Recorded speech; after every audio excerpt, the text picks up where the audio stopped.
Hi everybody, Zach here for another episode of our flagship program, the Spideydude Experience. This episode is brought to you by our loyal patrons over at patreon.com/SpideyDude Network. Pledge today and get both early access to content on the main channel, as well as entirely exclusive content like brand new shows and commentaries for old Spidey stuff, including commentaries for the MTV series, for example, as well as the video editions for Voices from the Area Gobbles podcast. And our Patreon first show focused on the Krakoan era of X-Men. We also want to encourage you to check out our other programs that are all available on Audio Edition. These are all over on Spideydude.com, and they're available on your favorite podcasting app.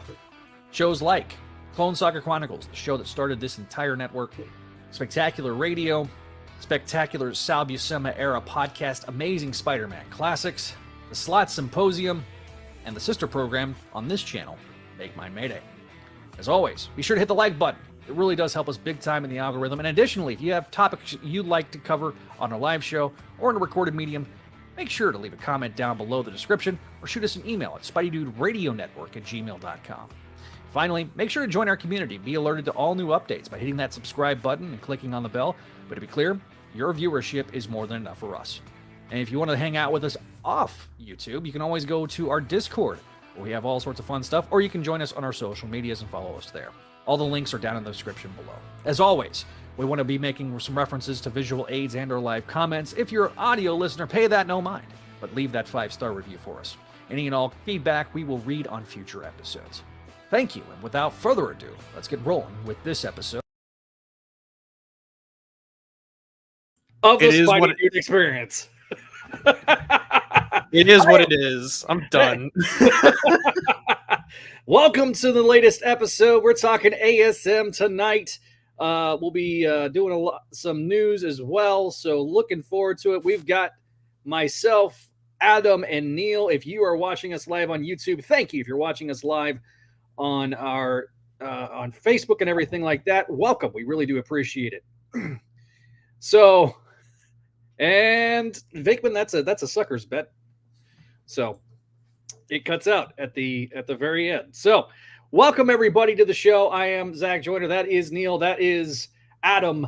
And it is another exciting episode of the Spideydude Experience. So tonight, we'll talk a little. Paul should be on a little bit later, so it's going to be the Fantastic Four that you guys are always used to. I'm not calling you that, Neil. I'll call you brother Neil. I'm not going to call you Daddy Neil. That's just weird. What? It's Turbo Christ. So Adam, welcome to the show, buddy.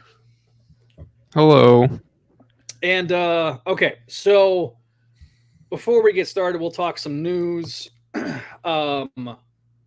Neil, do me a favor, pull up the Kane series that was announced via comicbook.com.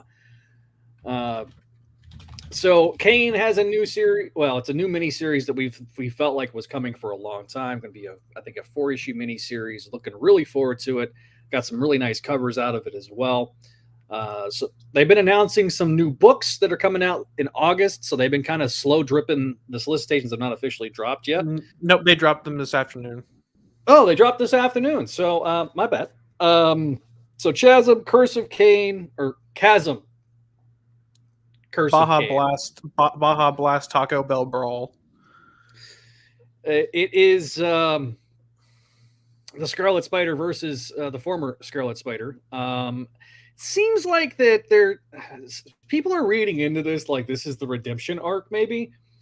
I would hope this is the tournament arc. I would hope that that's not the case. Because it was such a big story in ASM, shouldn't the finale of like this heel turn be in ASM? But I digress.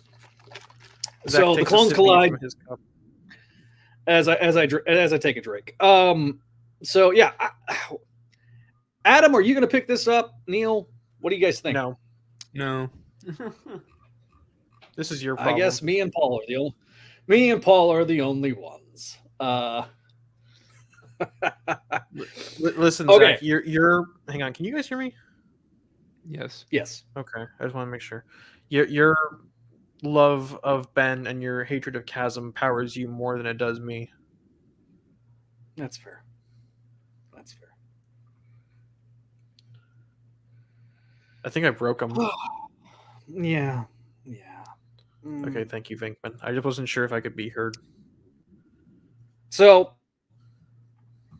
yeah, my thing is that it's a. I'm not looking forward to the druid aspect. I don't care about freak. So those. Oh two yeah, things because are the like, Eternals, because the Eternals are there. Yeah. Yeah, like we saw this teased in Web of Spider-Man #1, the clip show of a comic that was $8, and so it's fine. I mean, the one that I'm actually the thing that they announced today also was the Red, White, and Blood, or Red, White, and Blood, the Red, Black Suit, and Blood anthology book that's coming out. It's got Here we go. JMD Mateus and JMS in the same book, with a Ron Friends variant cover. So like, Yes. Oh, there's Greg Land. Here we go. That's and see, the funny thing is Ron actually put this out like 2 weeks ago. Yeah. I think he didn't even know what it was for. They just told him to draw it.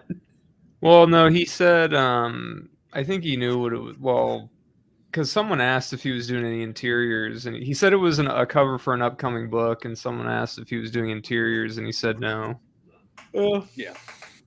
So it's inked by Brett Breeding and penciled by Ron. So looks really good. I will definitely be requesting that cover, so that way I can support good friend of the show, Ron Friends, and support JMD Mateus. Anyone else think it's funny that the Last Hunt Industrial Complex remains undefeated? we I think kind it'll of be talked cool. I think it's cool. Dustin Nguyen's writing and drawing something. I think that'll be cool. Yeah. Like, I'm fine. Yeah, like it's fine. I just think it's funny that like when we interviewed JMD Mateus, I was like, "Hey man, how do you feel about Craven's Last Hunt constantly getting brought back?" He's like, "It feels great. Now it's back again." Well, yeah, he's getting checks, I guess. Oh yeah. Listen, he's getting paid. I'm not knocking him for it. I'm just saying that particular corner is always going to get mined until it stops selling. Yeah. Well, I mean, it was one of the first. I think it was the first book they did for that Marvel Premiere hardcover line way back. So yeah, I mean, it was really the first time that they did a true crossover across all 3 books too at the time. Yeah. You know, because that was before Spec and Webb basically were, essentially 2 halves of the same book. Right. It's earned its reputation, I would say. Oh, look, I mean, well, it's kind of like how they keep doing, Dark Knight Returns stuff and some other stuff. Yeah. I mean, comics are so cyclical and so many people have found that story because it's so well regarded. Like, yeah. So, hang on, Ryan. What's better than the main book? Are you talking about this or? Yes, I think he's talking about that. Okay. He is not hot on ASM, that much I do know. So, Madam Web, by the way, for those that do my Google search on air. All right. On Netflix, I'm not picking that picture because that's just horny bait. Of course it is. There we go. World of. Well, I mean, that's from at least that's from the premiere. I mean, to be fair. True, but someone knew what they were doing when they posted the picture as the headline byline photo. Of course, don't subscribe. Subscribe to the channel, not to the place. Yeah, Madam Web hit #1 on Netflix. Why? Because you demanded it. We're curious. People heard that it was so bad. They're like, I gotta watch this thing. I have Netflix and it's here. So is it really that bad? I gotta see this train wreck. I want to point this out that when I went to see Madam Web on opening night for Valentine's Day for a comedy bit, it was $40 for the ticket. With the Dune and popcorn snacks. bucket. Oh, I should have gotten that. I could have used that. Damn. But it was half full, and I think most people when they saw the trailers were like, okay, this is not gonna be good. And unlike me, a true dedicated Spider-Man fan who will sacrifice everything for the cause and for the comedy bit, saved their $40 and just waited until it came on Netflix. Yeah. And make no mistake, Sony will take like the wrong responses from this. They'll say like, "Oh, it was number one on Netflix. That means people still like these movies." It doesn't mean that at all. It just means people. It's like The Room. We will love to. Yeah. Sorry. Well, it's like how they put Morbius back in theaters and it flopped. You know, That was. We'll never have another part of the timeline like that. That was undefeated as far as because it's Morbin time. Dun, dun, dun, dun, dun, dun. Now it's webbing time. It is webbing time now. It's webbing time. It's Madam time. Hi, Waylon. All right. Waylon, go lay down. I don't think we can talk about solicits tonight. That feels more like a No. Well, we can talk about Spider-Boy having the '90s. Oh yeah. Yeah. Let's blow past that real quick. So the solicit for Spider-Boy number 8, I believe. 10. I don't know. 10? Number 10. Jesus. Yeah, it's 10. Number 10 has. Let me drag it over to my browser to present. Hey, look, guys, we're out of ideas. It's the '90s show. Woo! I'm not even okay. So for those of you who I love that art though. Yeah, it's Paco Medina, so it's good. Yeah, he's great. But for those of you who are not in the loop, in the '90s Spider-Man cartoon, they created something of a proto Spider-Verse, which John Semper will happily take credit for, and rightfully should. I'll give him credit. Yeah. Where Madam Web and the Beyonder sent Spider-Man and a bunch of Spider-Men from alternate universes to defeat, was it Carnage firing a missile into the sun or something? I forgot. It was a time dilation portal, and it was basically they had to save all of reality. I just think it's funny. I just think it's a missile launch pad being on the roof of a giant skyscraper is really funny. Well, it basically was using the satellite dish from J3 Communications. Yeah, Spider Carnage, and yeah. So I mean, obviously, if you're a fan of this, longtime fan of the channel, you'll know our love for that episode because of its use of the Scarlet Spider, and we use that in the intro for Clone Saga Chronicles. So, and you'll know our frequent disdain for Bailey Briggs. I don't Bailey. Not even disdain. It's more like tolerant annoyance. See, okay, I've read every issue of Spider-Boy. It's fine. Yeah. It's not. Nom, family. There's times where it hasn't been great, but for like a younger skewing audience, it's kind of fun Silver Agey type of inoffensive content. It's fine. This will be fun. It's Slott Slott's playing his hits. You know, banging out the tunes. April 13th, he basically 2006. He'll do his 300th issue, but I think at the end of the Superior Spider-Man, which is the next issue. So he'll have done 300 issues of Spider-Man. Congratulations, Dan. But yeah, I'm looking forward to it. It's the first time in a while that I've actually been like, oh, yay, something I'm looking forward to reading. So, and then Zach's connection cuts out and he dies. Thank you, T-Mobile. Let me just.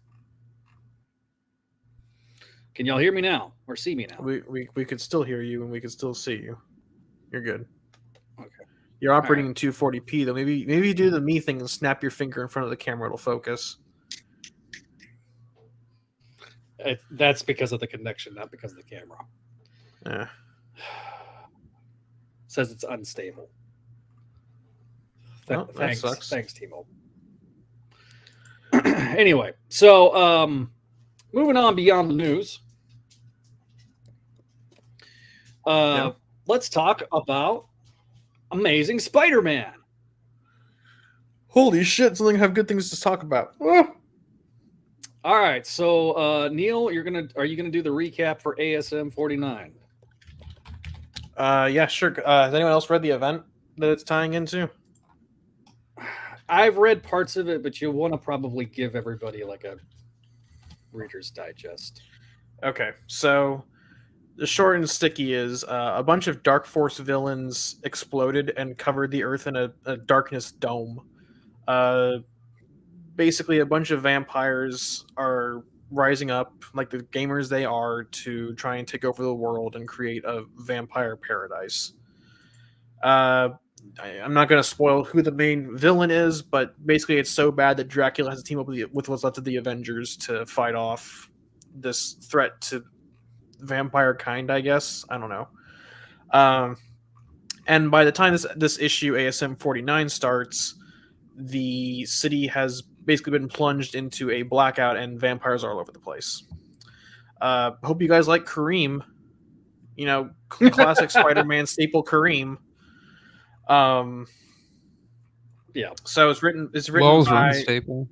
Yeah, classic Zeb Wells character Kareem with the bullseye tattoo on the back of his head. When did that happen? Was that here all along?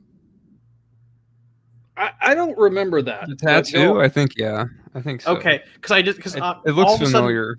All of a sudden now he's like Colin Farrell's bullseye. I think he's had it before. It looks familiar, at least. It looks like every time I look at him, it's like he's about to twirl his trench coat and a snake noise is going to come from it. Yep. So written by everyone's favorite writer, Zeb Wells, art by JR, inks by Scott Hanna, and colors by Marcio Menez, who I actually have very good things to say about this issue relative to his other JR contributions. So the issue begins with the Colin Farrell version of Kareem coming into a bodega, and he goes inside, and I guess White Rabbit's taken on a much more vampire LARPy roleplay aesthetic because she's wearing a suit and a vest and button down and tie now instead of her usual Alice in Wonderland inspired stuff. Yes. Meanwhile, after the credits roll, New York's under attack. I can't. Okay. So after this is after Blood Hunt number 1. Spider-Man's basically running around doing crowd control, basically trying to figure out what's going on, and he gets a text and it says, "Hey Peter, I'm in." Don't get that shit off the screen. Excuse you. Don't be a dick. So Peter gets a text from someone who sounds like a friend who needs Spider-Man, 85th Street and 2nd Avenue. And Peter gets there, and it turns out it's Kareem. So apparently Tombstone gave Peter's number to get in touch with Spider-Man in order to kill him. And he needs Peter's help.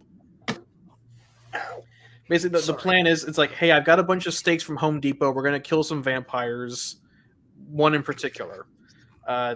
White Rabbit attacks Peter. They lock her in a closet. I'm going to kind of speed run through this. And Peter tries to stab, I guess, the shop owner. I don't know his name. But he's locked to a radiator, and he's apparently sentient. He's basically begging Peter to kill him. I'm tired of being a vampire. I got bitten. It was an ouchie. And Peter's like, hang on, we're going to figure this out. We're going to get you a cure. And then Kareem stabs him. He did a nothing. He teleports behind him. Nothing personnel, kid. Shunk. The vampire dissolves, and Kareem basically says, "Hey, this is War Spider-Man. We've cured White Rabbit. All's well that ends well. No one's gonna care about a few casualties." And Peter says, "Wrong. I care." He also got bit, and that was why. Peter goes ham. Oh yeah, you're right. That Kareem was kind of on a time clock because he was. Yeah. He got bit. Yeah, he got bit. So he's like, "I don't want to turn into a vampire. So we need to figure this out fast." Peter goes ham, and he goes ballistic because he's tired of people biting each other and turning them into vampires. And Peter, he almost snaps a guy's neck the way that panel is drawn. But Peter's like, "I need to find a lab. I need to stop this." And he turns around. And he finds a lizard. The lizard's here to help, I guess. To be continued in a 3-issue miniseries, no one's going to read. Yeah. I read the first one. It's a pack. The cover is a pack of lies. If you're expecting Michael Morbius, he does not even show up. So, wow, comic book cover where they lie? You really think people would do that? I feel like they're going on the internet and tell lies? I feel like lately they've been decent. They've been a lot better than they used to be. That's true. Yeah. I'm old enough to remember the mid-2000s when it was, let's just make every cover a poster. And you don't know what the hell's going on. So, all right. Neil, what are your thoughts on this issue? I guess as a grade, I'm giving an A. Really? Like, for an event tie-in, this is really good work. I'm not, like I said, I'm not usually hot on Wells, but for whatever reason, he turned himself around for like one issue, and that's it. Like the way Peter carries himself when he's talking to Kareem on the lamppost, like that was shockingly good Peter writing. Like where Peter's like where Kareem's like, "I need your help, man. Rabbit's trouble." And Peter's like, "White Rabbit? Oh, that changes everything." Like, where's this Wells been? Like, this is shocking. Like relative to the rest of the run, this Peter is shockingly well written. He's done really well with event tie-ins. Like, every event tie-in he's done in the last 2 years has been like shockingly good. He did 3. When did he did Judgment Day? He did Judgment Day. He did the tie-in to the Hellfire Gala, and this. No, I guess that's a tie-in, yeah. So, because it grinded everything to a halt to do that tie-in to the Hellfire Gala. So, like, he's done really well with tie-in events. It's just when he's not tying into somebody else's stuff, it's just not good. I like the way Peter carries himself here. Like he's very snarky in like an actually funny, sarcastic way. I like that Peter like starts shaking Kareem, like, "I'm gonna shake you to death for killing that guy who wanted to be cured, or I wanted to help." And when Kareem's like, "No one's gonna care," he's like, "I do." I liked that. Where has this been? Yeah. That's the frustrating part, is that like I really like this issue, and I wish we had more issues like this. Yeah. Anyways, that's my bit. Adam, your grade. Oh, I don't know. I'd give it like a B or B plus or something, maybe, because I think the break seems to have rejuvenated Romita Jr. The art is really good, and the colors fit the art a lot better than they have. Because we talked about that a lot. How his colors are very flat. Like, yeah, well, flatter. Colors, there's some depth, but like it's a lot flatter than, it's not as rendered as it has been, I think. Menyes to me is like a very Marte Gracia-esque colorist, in that he has a lot of layers and textures to his coloring. This, like you said, Adam, this plays it relatively flat. Like, obviously there's depth and layers on top of it, but there's like 3 layers compared to the usual like 20. And I thought like the again, like those 2 pages where Peter's on the those 3 pages where Peter's underneath the lamppost, like that goes a long way towards showing like how the colors have improved this issue, at least with Romita. Well, and I like too that like one of the problems with the because I remember in the Tombstone arc at the very beginning of this run, like you'll have Spider-Man in darkness and stuff, or in like some dim lighting, and he would have the suit be like a purple kind of instead of red, and I was like, I mean, I get it because of lighting, but it was kind of like I wasn't really liking that. And here, like, it's very dimly lit, but the suit is a dark red throughout, and I like that. Yeah. Also, Venkman, no, I don't consider Dark Web to be a good tie-in. I forgot about Dark Web. Dark Web was the event. Well, it was. Well, actually, no. It was an X-Men too. ASM event, so it's not a tie-in. So Yeah, it that's Dark a special case. Dark Web X-Men was kind of the tie-in route, and ASM was the main event. What I one of the things I don't really like about this though is it's a very solid issue.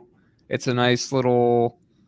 It's mostly a done in one kind of thing, although it sets up the miniseries, which, are people going to read that? Maybe if you like this a lot. But what I kind of don't like about this is that it's kind of like it has nothing to do with anything. Oh yeah, I do like that as a one and done relative. Okay, it's not a one and done because there's a 3-issue miniseries after it, but it's self-contained. But it's relatively self-contained, but it's almost too self-contained just because. Well, I mean, we've got Kareem and White Rabbit who have been major players throughout the run, but this is like, we just had. What did we just have before this? And we're going into Green Goblin next. So it's such an abrupt kind of we just had Gobby Mommy arc. Oh yeah, that's right. And Chasm Dude. Yeah, we just had the Chasm stuff, and now we're getting Green Goblin. And I was thinking this before reading issue 50, but it's just like this is such an aside that just doesn't have much to do with anything else, barring, I guess, people in Tombstone's gang. But I mean, it's not really a bad thing. It's just kind of like, oh. Yeah. My gold standard for what? Well, I was gonna say it's been a very choppy several issues. Like we had the 2-issue arc with Anna. We had the 2-issue arc with Chasm. We have this. It's like we're just kind of buying time until we get to this big Green Goblin issue 50 that we're going to have for the next 2 months, and then we're setting up for 950 because 950 I think it's going to be August, right? Yeah, that came out. They solicited it today. So, yeah. At least it's not, issue 50 and then issue 900 like they did, during the where they were doing back to back. Well, now I think it's going to be 950, and then shortly after that it's going to be 60, but that'll be a couple months later. It'll be like October, I think. Yeah. Damn it! I had a thing and now I can't remember it. You lost your thought. Mm-hmm. Oh, I remember. I kind of like I like the brisker pace of these arcs. Like, obviously, they're not really doing a whole lot, and I think that it's a symptom of Wells being trained to write for the trade. But I kind of like these shorter, more bite-sized arcs. I think that should be like an arc should be 3 issues max. In my opinion, I think that writing for the trade is a cancer upon the industry. That's just me, though. But I kind of like these shorter, more vignette stories. I say that was the clunkiest ever smashing of words together into making coherent abbreviation. But like I said, for an event, my gold standard for a tie-in will always be ASM 30 and 31 from Spencer's run, the Absolute Carnage tie-ins. Those to me are really good. Those to me are like the gold standard for how to connect an event tie-in to your main overarching story. Mhm. Of course, it's lessened a bit because the Kindred storyline flopped so hard at the end, but relative to how the arc fits into that narrative, it's really good. Yeah, agreed. I haven't given my Hi, grade Waylon. yet. I'm gonna give this an A minus. I'm gonna echo kind of a lot of what you're saying. I get what Venkman's was asking. By that logic, is Dark Web a good tie-in? What I'm not talking about Spider-Man tie-in books. I'm talking about Marvel like line-wide tie-in books, like Blood Hunt type thing. You mentioned it earlier. The other one, Judgment Day. Those have been really good, solid, one and done stories. Wells has when he's I agree with you on the briskness of the arcs, but it just kind of felt like we're buying time to get to this centennial, and then we're doing this big old huge story. And I kind of feel like we're going to buy time after this arc because we get to August, and it's basically okay. Now we're doing the big Tombstone thing. My question is going to be, what's next after that? Because we know, like, they're talking about building towards the next centennial. Do we expect Zeb Wells to be here for ASM 1000? Because I don't. Depending on if they can find a replacement. So it's just like, okay, you could start building and that march towards 1000, which would be the first time we get a centennial issue in Marvel, an actual centennial issue, not just a random ass Marvel Comics 1000. So they're doing the 85th anniversary issue in August. So I knew that was coming just because of the Legends that were announced, Marvel Legends. That was their new initiative. So every 5 years we'll get the 90th anniversary, and then somebody asked, isn't there like every year they're doing an anniversary? I'm like, yeah, pretty much. You'll have the Fantastic Four anniversary in 6 years, 7 years, and then you'll have the Spider-Man anniversary and the Avengers anniversary and all that fun stuff. Like this year's the 50th anniversary for Wolverine. If they can milk an anniversary, they will. So, well, yeah, we're seeing it with the black suit. Like this is the anniversary year for the black suit. But it's a little disappointing that they're only doing it for like their big names, like Kamala Khan and Silk just had their 10th anniversaries this year. And obviously, Miss Marvel and Silk don't have the same name power as Snickbub or Thor or Cap or Iron Man. But I think it's like, oh, we're only going to recognize the anniversary of our big names.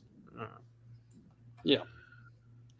So, like I say, it's a good issue. It's a solid issue. The Blood Hunt seems to be a pretty good event. McKay is cooking. Here's the thing: So, Blood Hunt is like a junk food event. It has very little of like it's very little real substance, but it's really fun to read. And honestly, that's why we read. That's why we read the summer blockbuster events. That's why we go see a fucking Michael Bay movie. Yeah. No, I agree. It's very much a vampire Michael Bay flick. Of course, this is actually good compared to a Michael Bay movie, but Michael Bay movies sometimes have so bad it's good elements. I love Armageddon. I like the Bad Boys movies. Well, I'm thinking of like the Transformers movies where they're just like awful. The first Transformer movie is great. The rest of them are ass. That's fair. No, Optimus. So Prime. Okay. Optimus Prime. I guess we'll get to ASM 50, Neil. Or do we want to talk about Free Comic Book Day real quick? It's only 6 pages. Because it kind of sets up. Let me get it from my box. I've got it. Hang on, I'll pull it up. No, I want to read it. Okay. Neil's wanting to do it his way. And by the way, if you're watching us on Twitter, be sure to click into the box and say hi. Okay, I'm back. Radiac, good question. I do worry that McKay is spreading himself a little thin. I like his Avengers run. Again, it's one of those popcorn movie books. I have heard rumors that his Vengeance of the Moon Knight run is ending, and the solicits for Doctor Strange kind of implied that was his last issue. Coming in August, I think, was it? I do think he is spreading himself a little thin, but he's not like at Bendis level compression yet, where he's like he's not. No, but he's not literally writing every title at Marvel. If you believe certain rumors, it may not have been Bendis. Oh, there might have been ghostwriters. Yeah, out of the new blood, I would like to see either McKay or Simone take on ASM. I know Simone is not new blood, but yeah, I feel like her. I feel like well, her she'd be Twitter new blood to shitposts- Spider-Man. She's done like maybe 2 issues ever of Spider-Man. So yeah, but you know what I mean though, right? Is I don't even remember. Her Twitter shitpost humor kind of fits ASM really well. That's all I got. Anyways, let's talk about Free Comic Book Day a little bit. Yeah. It's called Target Peter Parker, which ties into the next story in ASM 50. Basically, Peter takes Shay, who, if you recall, is the love interest from 47 and 48, I think. Or just 47. Yes. He takes her to... it's Five Nights at Freddy's. It's... she was introduced in the Anna arc as the nurse, and then and then during the Chasm arc,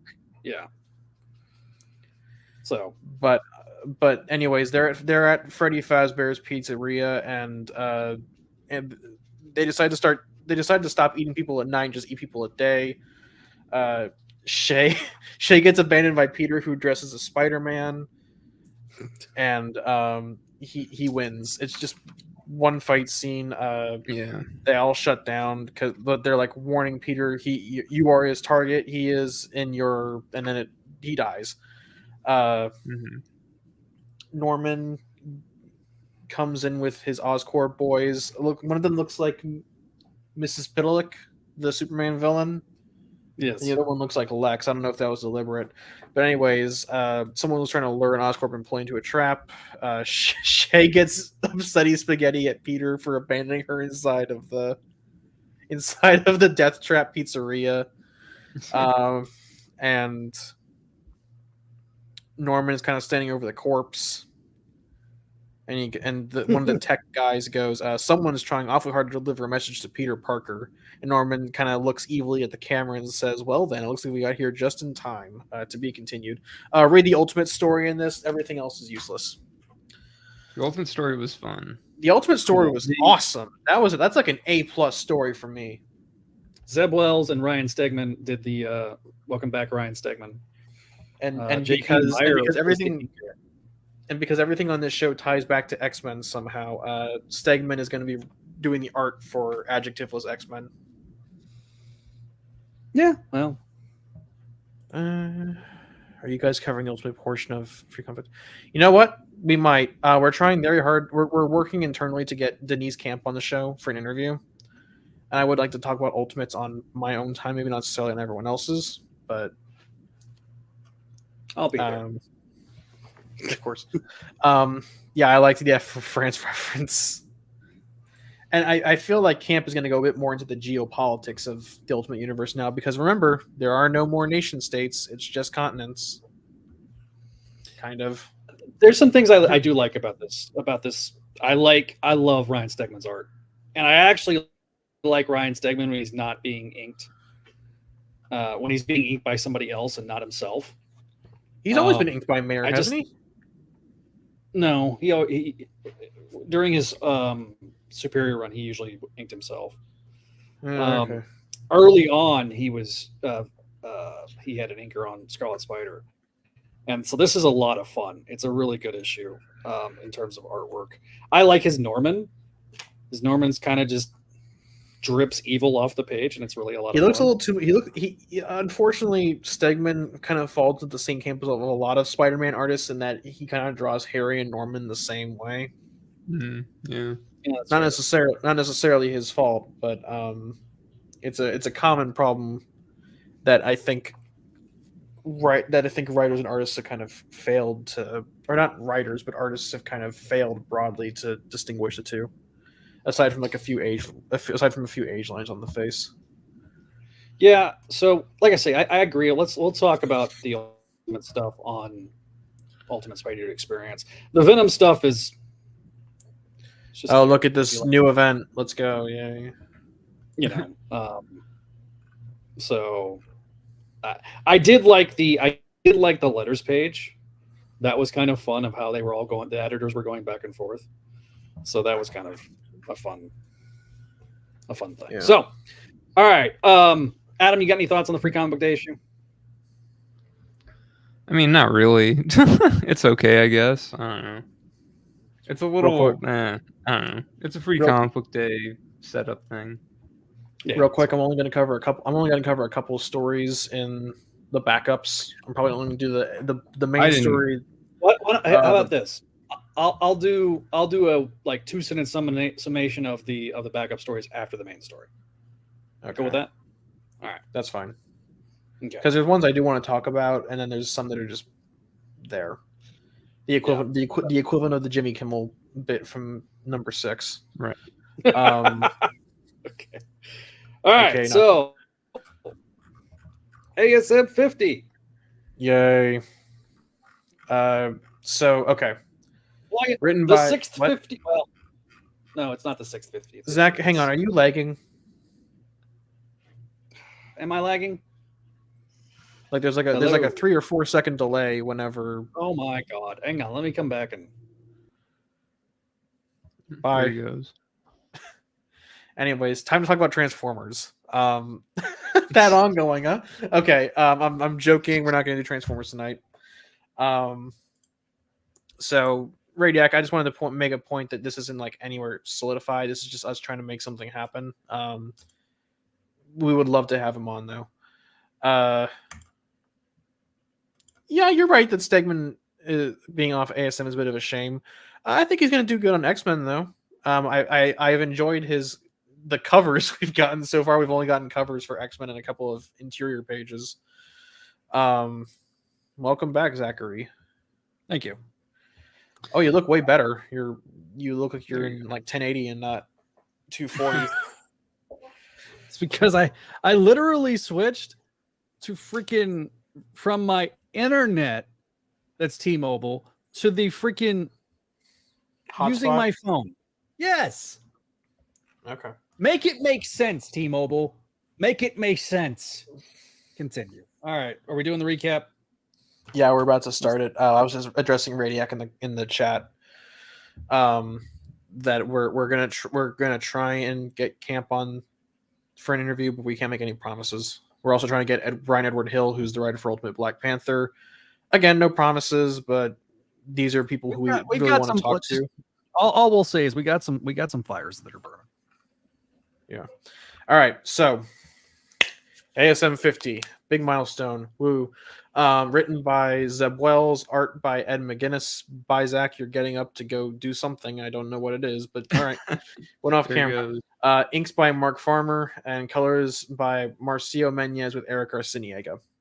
So the book begins in the Oscorp sub-basement clean room where the living brain is sending out like a weird little signal on a... Zeb Wells writes some techno-babble Star Trek bullshit, and a little message comes out of the printer, I guess. And Dr. Connors looks at it and goes, "My God, we're in a Roland Emmerich film. Get me Peter Parker." Meanwhile, in Chelsea, Peter is saving a guy who was doing selfies for his real estate TikTok. And yeah, Radiac's right. Zach has the T-Mobile gremlin. If you've seen our X-Men Too Much of a Good Thing video, yeah, Zach has a fun relationship with... Oh, he's got the cable.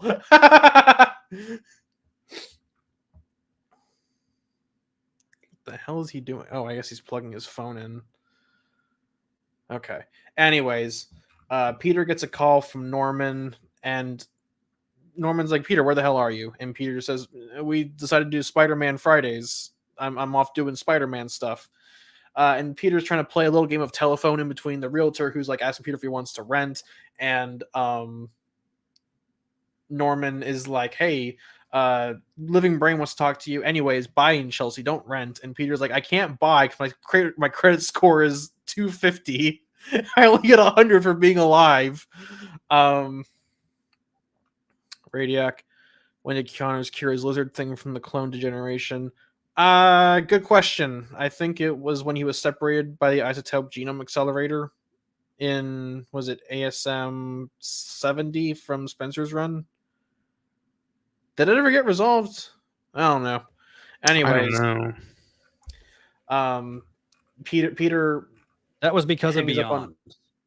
Okay, That was a whole Beyond thing. That's what it was. Gotcha. I dude, it's been like 2 years. Don't expect me to remember these things. You're not Fettinger.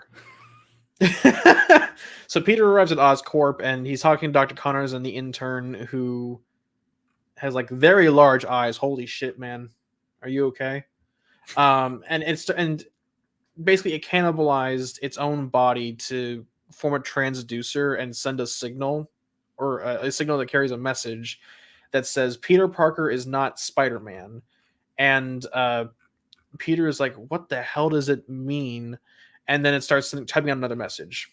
Peter goes to see Norman, who's like, oh, I'm taking care of some affairs to pass on, to make sure Oscorp is self-sustainable when I pass it along. And Peter starts reciting words, Chalice, Starlight, and then his closet opens, and they're his private code words to the Gold Goblin Armory. And Peter says aggregate along with the code phrase, and it reveals dun dun dun Green Goblin costume, and Norman goes Tommy Lee Jones Angie mode. Norman turns into a gamer and says, haha, Peter, I'm gonna say the gamer word. And he turns on the gas in the room and tries to do an ASM 122 with a goblin glider into Peter's chest, and Norman sends everyone home, yeets a pumpkin bomb into Peter's face. This is basically just the ending of Spider-Man 1. Holy shit, I'm just now realizing this. Norman takes off his clothes, like, oh, I was the Green Goblin all along. And Peter's powers have been cut out. Zach, can you remind me, the Norman gas only suppresses his spider sense, correct? That's what I remember. He's modified. Yes. He's modified it to dull the spider sense, but also modified it to kind of nerf his powers. He did that in Spider-Man 75. Peter Parker Spider-Man 75. I think he also did something similar in Slot's run during ASM 28. He did some kind of and gas. He did it, I think, Jenkins, the 25th issue of Volume 2, where it was Jenkins and Mackie. He kind of effed with them too, like with the gas. So it's basically plot convenience gas. Right. So anyways, Peter realizes that the plot convenience gas has taken away his powers, and the Green Goblin comes charging out of the office. God, McGinnis does not need to be on a title that's dog shit. It's so fucking good, man. The art is so good. It's one of those things. McGinnis has been on awful titles ever since like 2007, like ever since Loeb's Hulk run.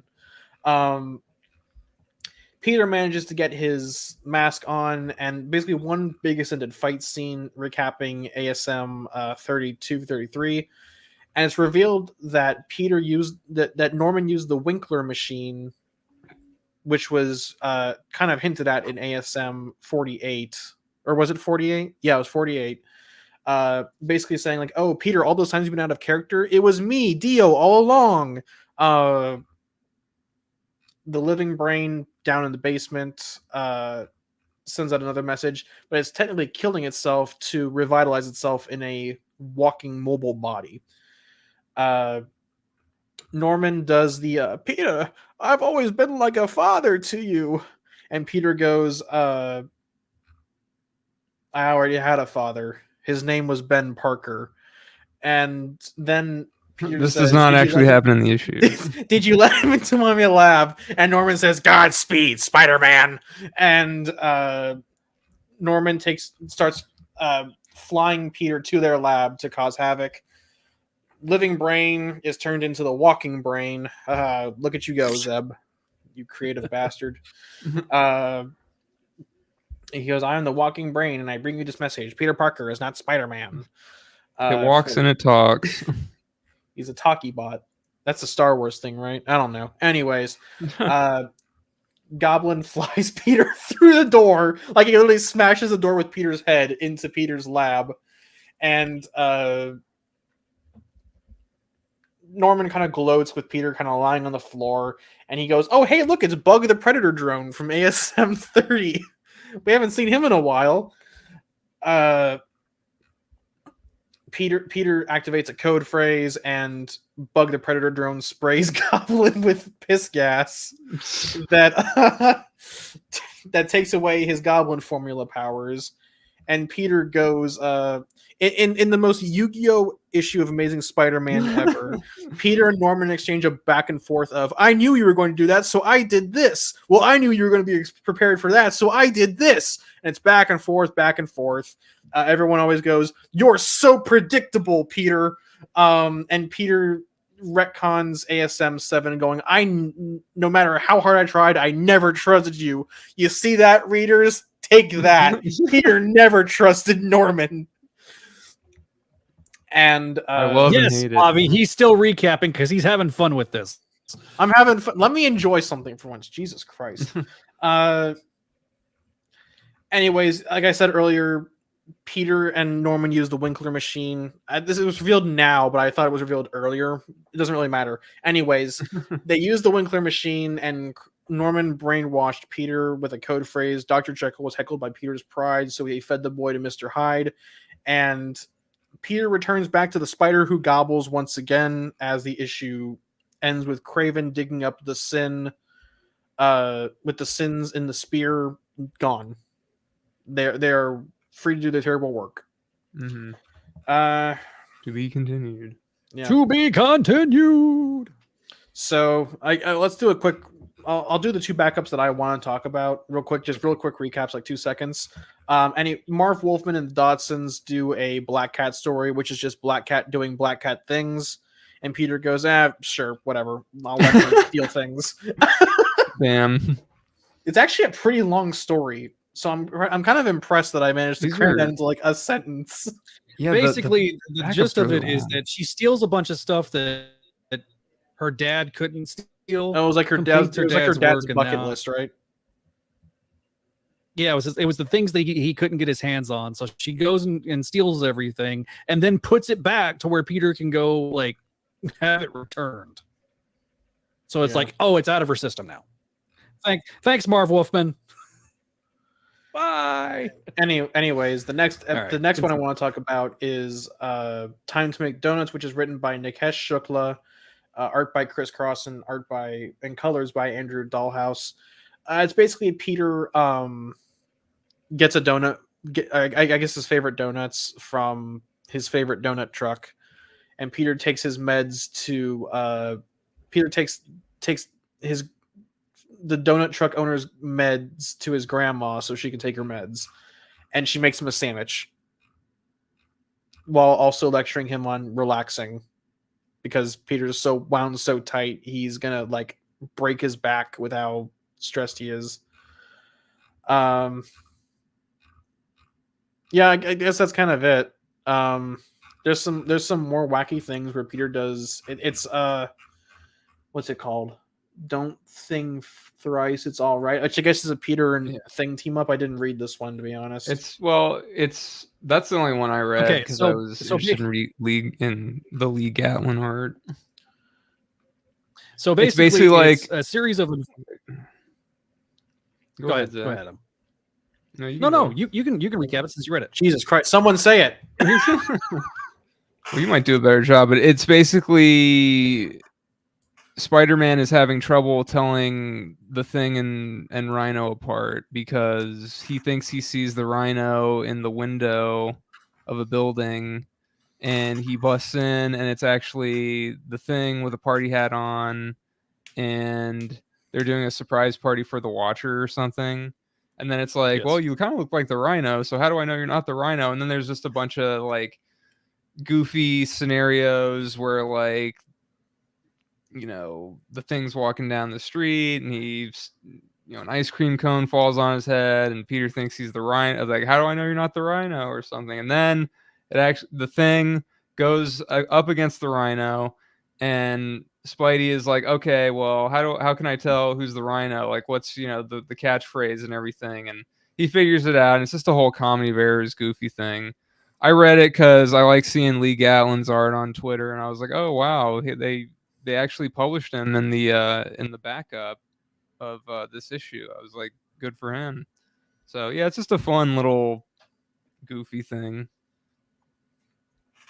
Yeah, and then the next story is Secrets by Joe Kelly and Juan Ferreira, who we just had on the show. I guess we friend just of the had on.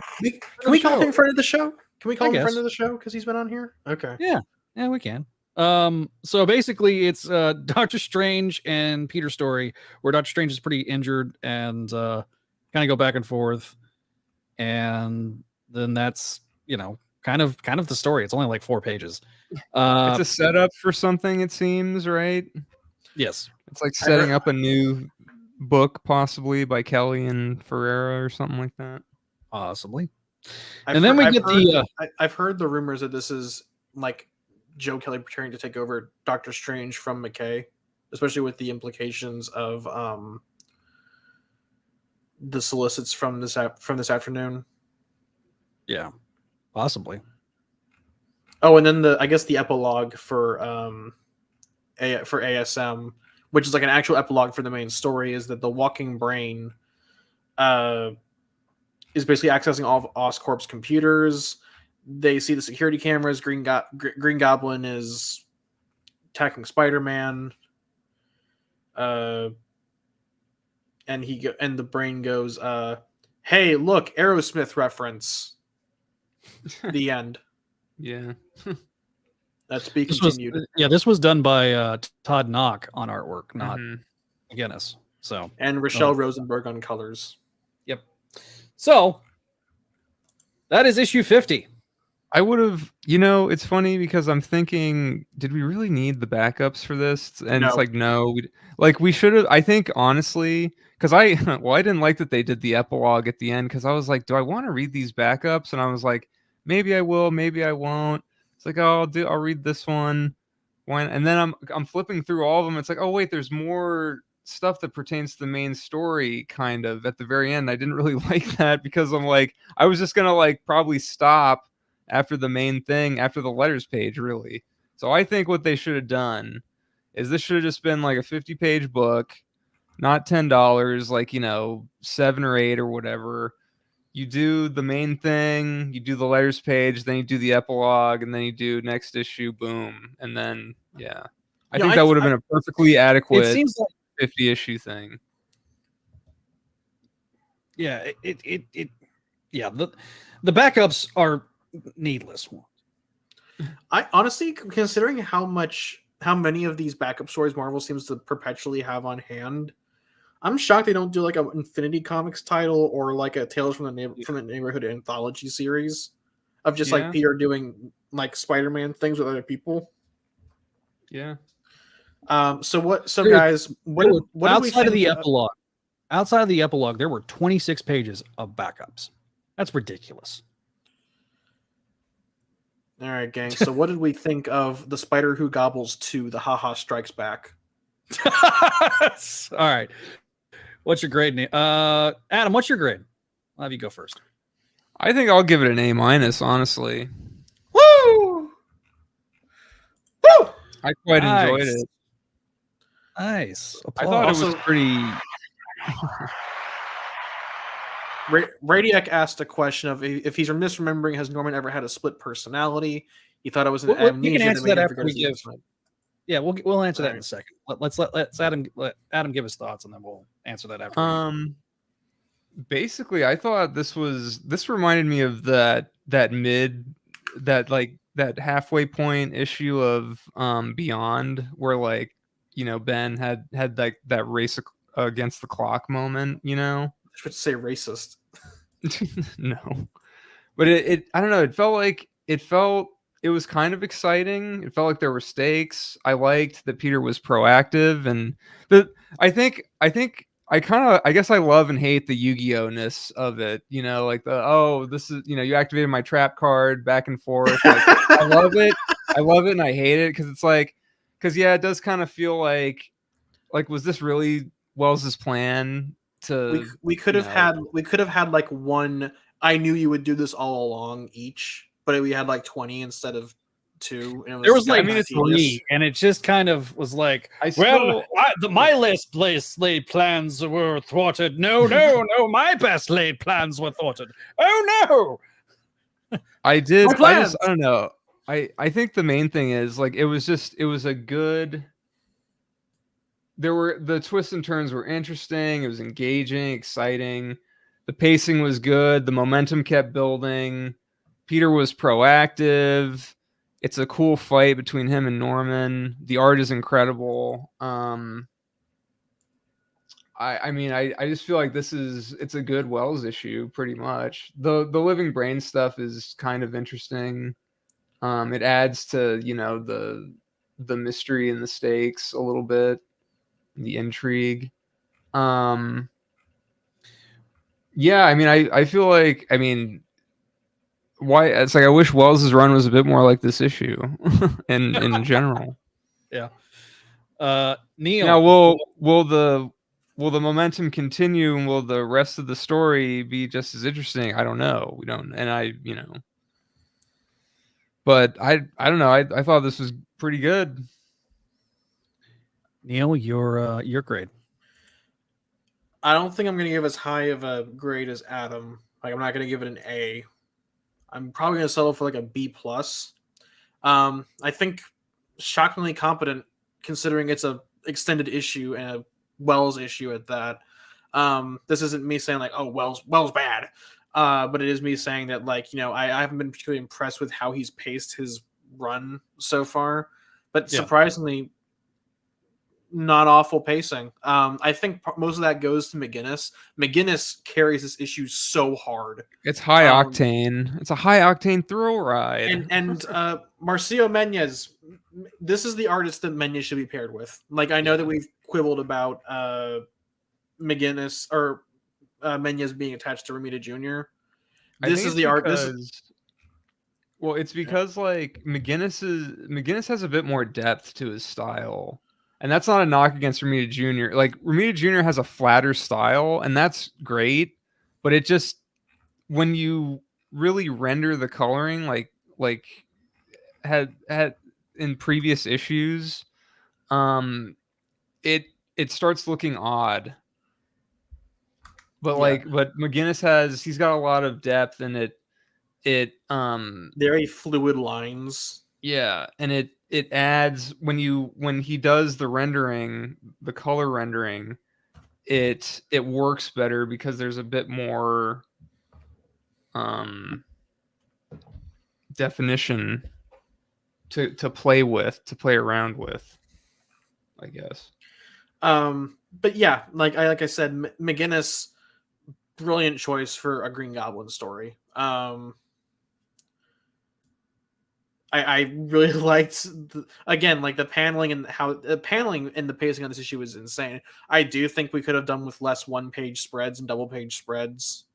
That's mainly just me. Like, I've been kind of on this kick recently of like we could tell twice the story with half the pages, but we choose not to. But like I said, I'm not particular about that. I don't really know what else to say that you didn't already. That just like really good art, really good pacing. This kind of a better issue than ASM. Was it ASM 50 from Spencer's run? Yes. You know what? I'm going to be contentious. I think this is better written than ASM 50. Or not 50. Was it 49? The one where they fought Juggernaut. 850. This is better than 850, I think. I kind of rode my Norman high, or I kind of rode my Spencer high back then, but that one's tied a bit too much up into Kindred stuff, and also it's way too long. Yeah, that one was really long. It's like That was like 10 four page book. parts. I think it was a better issue with Otley. Well, Zach, if you could stop having a Certainly, stroke, because it was real quick, hang on. Otley. Hey, Josh. It Hello. went good. I think Zach died. I'm alive. Zach? Can you hear me now? Yes. Hello. Okay. Your camera's frozen. All right. Well, you know what? Bye. Anyways. All right. Can you hear me now better? I'm just gonna stop my cam for a minute. Hopefully it'll catch up. It's looking better now. Gary in the Frozen says that he still prefers Spencer's 850, but love the fight with Spidey and Green Goblin here. First time they've actually fought since 800. So, okay, I'm going to add a conditional that I don't hate 850. Most of the high that I was writing, I was like, oh, this is the best Norman's been since Marvel Knights Spider-Man. I feel like that was a bit more of a recency bias and kind of writing that high of Spencer's run being so good. The one shot from that, the Sins of Norman Osborn one shot was better than the actual 850 milestone issue itself. My pushback on it is this is a better fight issue, but the character bits in 850 were better. That's fair. The bits like with Norman looking at Spider-Gwen and making a Gwen joke was just fucking. Spencer nailed the operatic feel of the Spider-Man Green Goblin relationship, and I think Wells just nailed hey, what if I did a straight fight scene? And look, a lot of people have been complaining about this whole storyline with Norman. It feels like we get to 950 and we're wrapping up it seems like we're wrapping up the Tombstone arc. So it's like, okay, we're starting to put pieces in place. And I have not given a grade. Adam gave his grade earlier. Adam's grade was an A-, and I'm going to echo Adam's grade. I'm giving it an A- myself. Artwork is phenomenal, and it's honestly what carries this book. Yeah. It's funny because McGinnis and Knock are close enough in style that I didn't realize it was Knock until I read the credit. So more Todd also, Knock, credit please. Credit to Rochelle Rosenberg for mimicking Menezes' colors as well as she did. 100% agree. I too kind of think it's cheap to do the whole post-credit scene. Or comic books are not movies. They're not TV shows. What are we doing? Wells has been at Marvel Studios for too long. Someone get him out.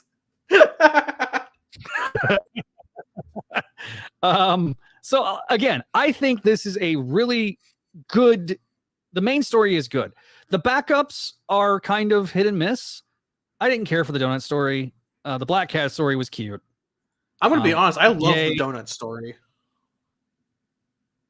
Yeah, but that kind of suits your humor too.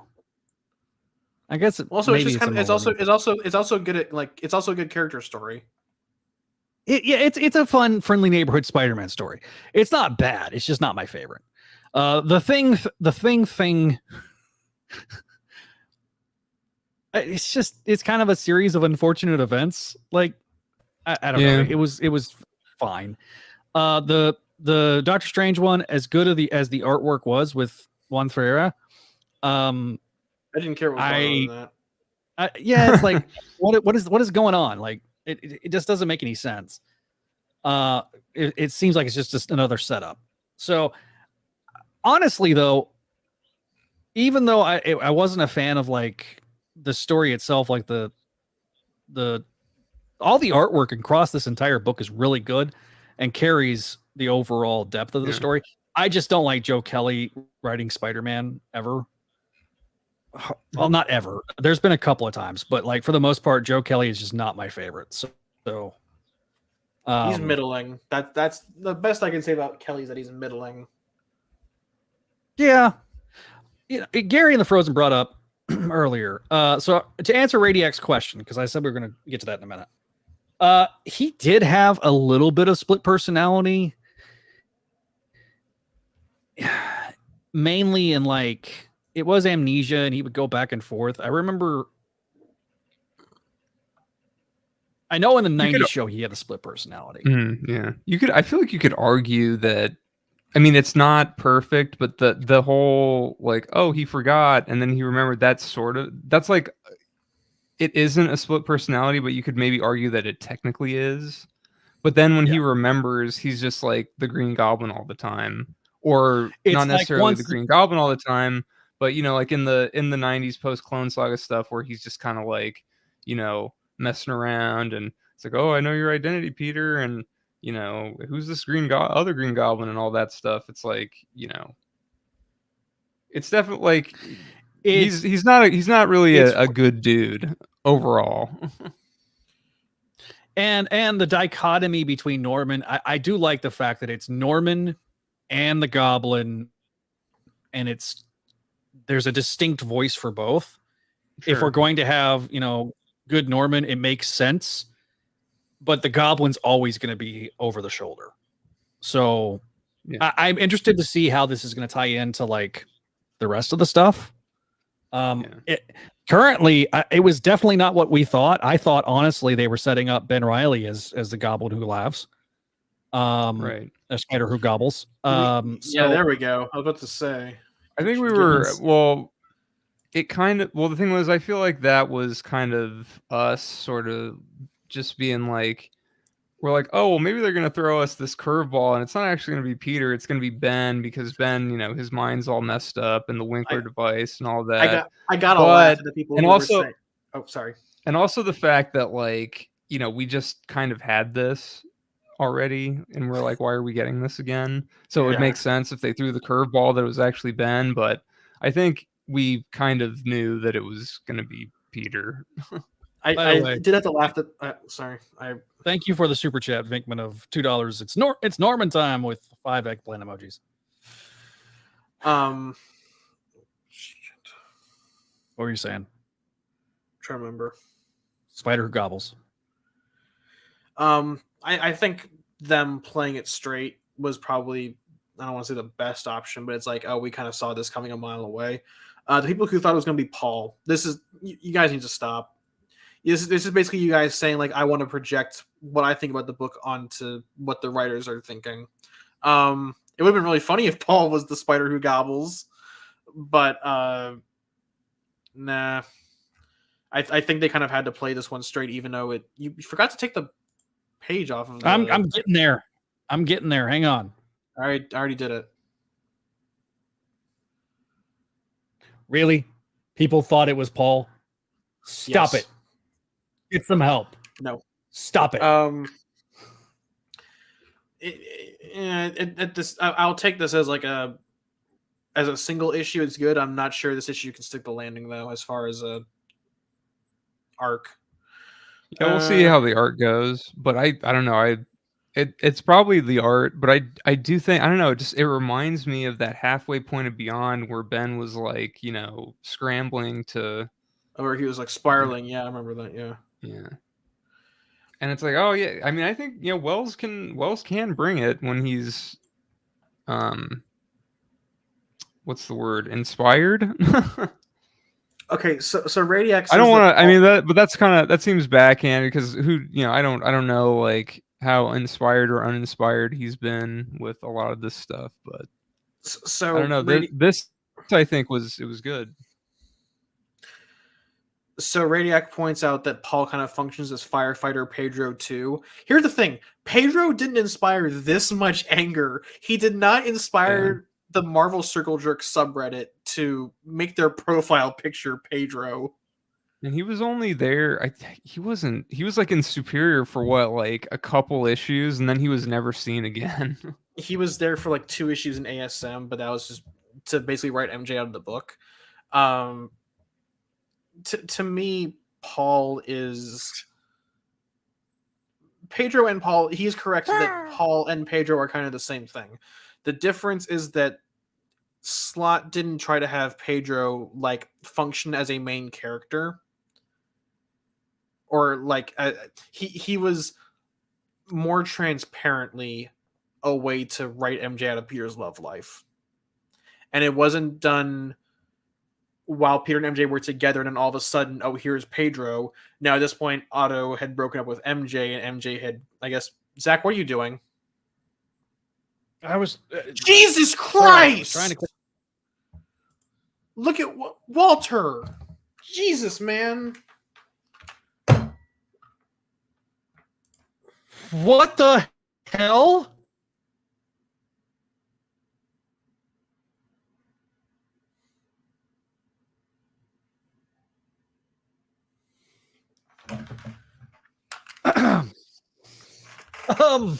I hope you're sober while you're doing this. It's like, why is there a $500 charge on my credit card bill? Okay, can you take the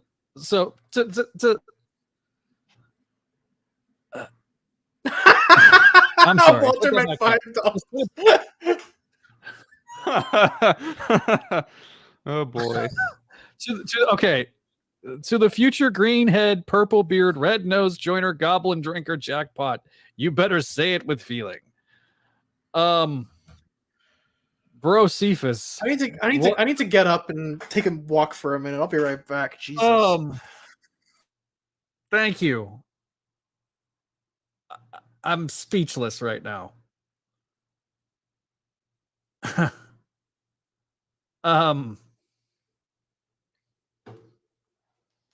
Holy fuck. You just derailed the entire show. I'm turning red. Look how red I'm turning. I don't know where Neil is going. We got your attention. Thank you. Gotta take a lap.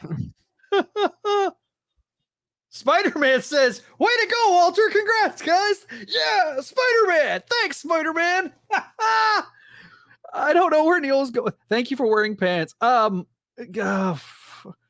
Okay. Sorry, Gary. I was trying to get the cover off and it was lagging on me. What's my predictions for Paul? Will he eventually become a villain? He's gonna become a sacrificial lamb. He's gonna be gone in the end of the run. He won't make it. He will not make it through. He will not make it through. Like, he will not make it past Wells's era. Somebody's gonna come in. I just don't see the character like expanding beyond that. MJ's husband who tragically dies. Man. Yeah. Man, you're talking about making the characters old. Walter, don't do it again. What are you talking about? What? Why? Oh my God. Walter's threatening to do it again, Neil. Don't do it, man. Okay. My face is as red as the super chat was. Look at this. Walter, hang on. We even got Spider-Man. Dude, I don't think you saw that. Freaking Spider-Man just pops in the chat and is like, way to go. Okay, hang on real quick.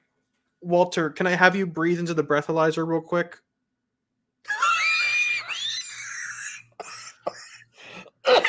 I just want to make sure he's sober while he's doing this. And this is me saying, don't do it. Like, Walter, please. I'm actually speaking to you directly, Walter. Please don't donate $500 more to us, because at that point, Zach will have no excuse to not pay me. I'm gonna have a stroke. He has not drank anything yet. Why does Neil have Superman hair, though? That is always the eternal question. Just those Kryptonian genes, baby. It's not enough of a pompadour, though. You got to kind of. Yeah, I know. I got to fluff it out. I gotta get some. Got to fluff it up. I got to get some shampoo in there. Of course, every time I hear the phrase pompadour, unfortunately, I think of Vince McMahon. I think of Janelle Monáe for whatever reason with the pompadour. Because like one of my favorite Vince McMahon stories was they screwed up the ending of the Royal Rumble one year, and where both competitors fell out of the ring at the same time, and he literally power marches down the ramp. And while he's power marching, he literally tore both of his quads. Okay. It's in the ring and is like directing traffic, and then was, because he's such a freaking mental case, he refused to have any help going back to the back, and he stormed off with 2 torn quads and powered his way to the back. So, yeah. Okay, so real quick, Javi, I went to go process a $500 super chat. Don't judge me. Walter, you do that again, I might have a stroke. I might do a wellness. I might call a wellness check. Why funny? Oh, that's fair.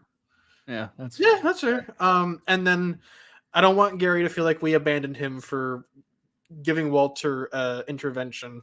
So let's answer some of his questions. What are your predictions for Paul? Will he eventually become a villain, or is he just going to remain MJ's partner? Here's what I think. Or actually, let's let everyone else go first. I've talked too much. Well, we kind of already did that. We talked about that while you were. So, your thoughts. Okay. While you were away, I was still processing. Fun fact: you spend $500 on super chats, and everyone goes, "Yes, yeah." Dude. So my thought is either Paul leaves or Paul stays. Like, obviously, those are the 2 obvious choices of what happens to Paul. He's either going to. He will not be pleased if he stays. Yeah.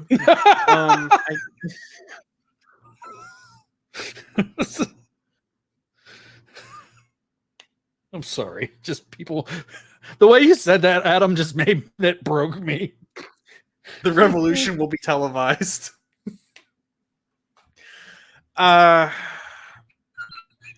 If he stays, he's going to remain as MJ's partner. He is written and set up as a obstacle / plot device to stop sending messages. I'm having trouble concentrating as is. I didn't take my ADHD meds. I don't have any. I should probably get some. My bad. I was telling the group. I know. Happened just happened. I heard. I got the notification in my ear. But if Paul stays, he will remain attached to MJ's hip as like her man in the chair as she is Jackpot. But given that Lowe, I think, has stated the Jackpot powers are temporary, there's a decent chance that when her powers go away, so does he. Because he is intrinsically tied to the Omnitrix. Don't do it.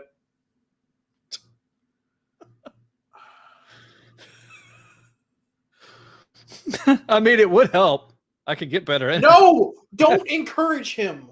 Holy shit, Zach. I'm joking. I am joking. Do not. Oh my god. Freaking. I will have a stroke. Okay, we need to get Zach off of here before he encourages Walter to send another 500 with his awful internet connection.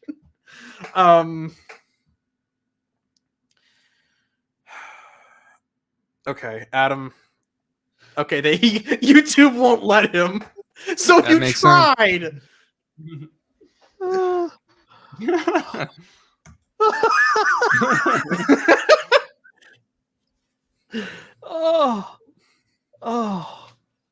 my god. Okay, we're talking about Paul, right? And yeah, he's gonna be gone probably. I think there's a decent chance that Paul leaves when the Omnitrix blows up or something. Yeah. I don't know. I can't imagine him staying unless you really want to double down on the fan insanity. Which would be hilarious. I would hate the creative decision, but I think it would be really funny. Yeah, I guess so. Not pulling up Radiacs thing just because that's a little personal. That makes me sad. Radiac, where are you from? That's what I want to know. I don't know. Okay, I'm gonna be honest, man. The wind's been sucked out of my sails. Holy shit. Okay.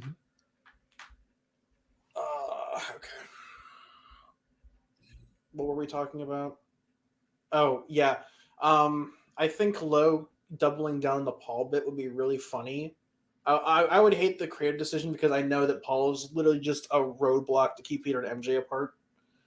But it would be really funny for the bit if Paul did remain.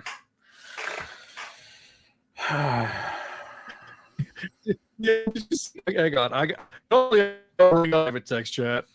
Well, Zach, hang on. I can't hear you. You're cutting in and out like every 2 milliseconds. Okay, now. Nope. Can you hear me? No. Hello. Fuck. Am I really delayed? Is that what's going on? Well, you're delayed, but you're also roboting. Yeah. I said this, you're roboting. Okay, hang on. Wait until... No. Walter, don't do it, please.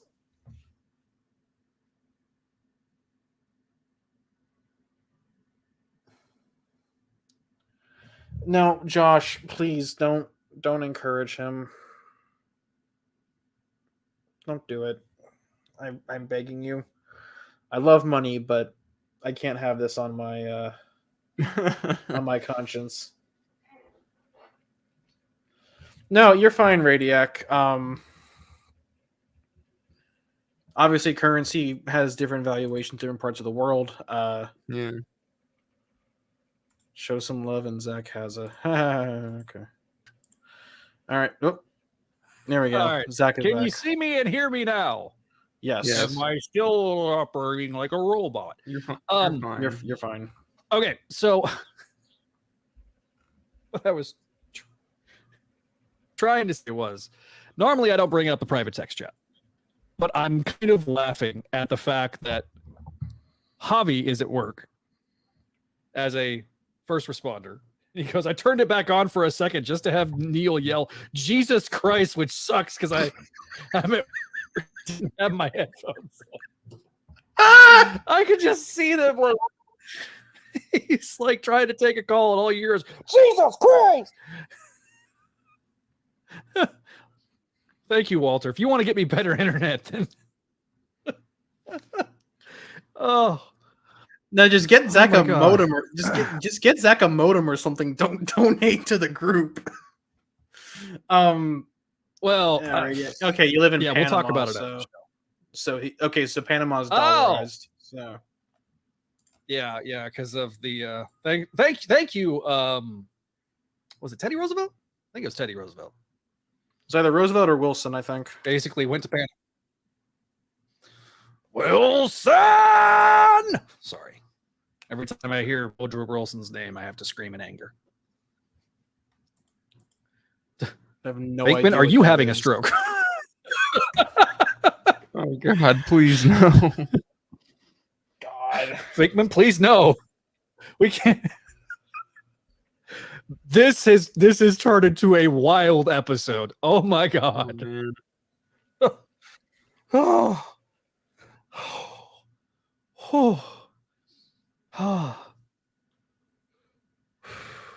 Okay, we're right. Okay. It's Roosevelt because of the canal agreement. Okay. Yeah, that's what I thought. I thought it was Roosevelt. You didn't think you'd get U.S. history today. Check out my new YouTube channel. Zach. Finish typing. Okay, Spider-Man. I've never seen anyone get so excited flushing more not all from one super chat. Walter, you're the king of the... Oh, geez. Okay. We're not worthy. Hang on. That deserves a round of applause for Walter. There we go. Adam, is his video chat slow? Is his video feed slow for you? A little bit. Okay. I just want to make sure it wasn't me. All right. So we got any final thoughts? Because I don't think we have anything else to talk about. Yeah, I think we kind of all had pretty overlapping opinions. And that's one of the good things about having a good issue is that everyone kind of has the same overlapping opinions, and there's not a whole lot of need to keep Zach, check the message on your phone from Walter. Oh no. Oh no. Oh, God. We'll talk about it after the show, unless Walter did this specifically to bait Zach into saying something on air. Final thought: get yourself a friend like Walter. Yeah. Damn. Yeah, I guess. Yeah. Holy crap. Radiac, this episode's for the books. Give me Daddy. Gobby Daddy, a near stroke for $500, American history, and IRL Spider-Man. We had it all. We should do like the cover. We should do the cover for Spider-Girl where it says this book has it all. Action, Rome. We should do that with those captions. This episode has it all. Gimme Daddy, a near stroke for 500, American history, and IRL Spider-Man. Dude, we should do that for the audio edition. Oh my God, that would be funny. That would be so funny. First of all, no. Thank you to Spider-Man, to Radiac, to Vinkman, to Josh, especially to Walter. And then he dies again. Oh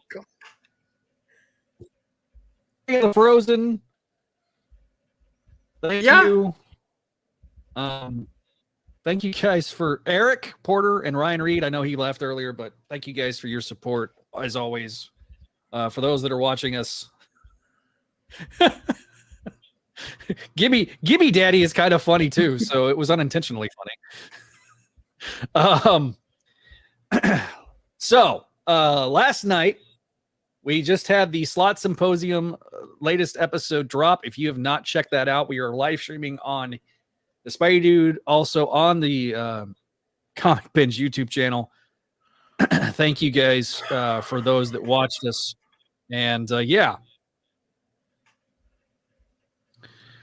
Walter's changing the time zone on his computer. Super chat.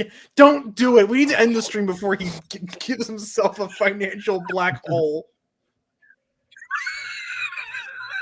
All right. Hang on. We're closing out. Hang on. We need to do the patron read. Oh, yeah. So, as always, we want to thank our patrons over at patreon.com, which includes our latest patron is Walter. Allison, Cindy, Ed, Georgia, Greg, Janelle, Jessica, Jurgen, Joyce, Catherine, Kale, Laura Howard, Lump Moose, Master Dram, Phoenician, RJ, Scott, Vanessa, and Vicky. Thank you for your support. And then we have, of course, our spectacular patrons, Tara O'Shea and Sarah Petzel. Friendly Neighborhood Tears you see up on the screen, Scott McGraw and Vinkman. Thank you for your support. As always, we really do appreciate everybody's support. And should have put Walter in there.